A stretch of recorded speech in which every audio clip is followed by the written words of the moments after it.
Hello friends, in today's video, I'm gonna be walking through how to fix BeReal Not Working problem.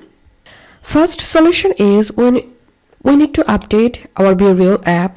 So for that, go to your Play Store and search for BeReal.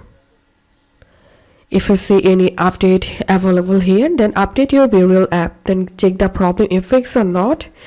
And the second method is we need to clear our BeReal cache files. So open your phone settings, search for app management. Once you get it, tap on that, tap on BeReal, tap on storage usage, tap on clear data, and tap on clear cache, and then go to your BeReal app and check the problem if fixed or not.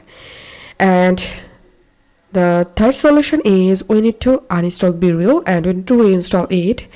So uninstall your BeReal app from here and go to Play Store and search for BeReal and reinstall your BeReal app from here, and then check the problem if fixed or not.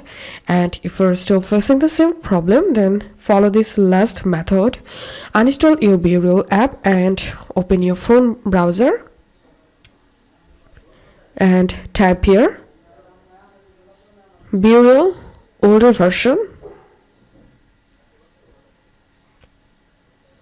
Open this first link, and from this list you can download any older version of BeReal app. So download and install BeReal older version from here and check the problem if fixed or not. If this video helped you, give a thumbs up and please consider subscribe to 5-minute solution. Thank you for watching.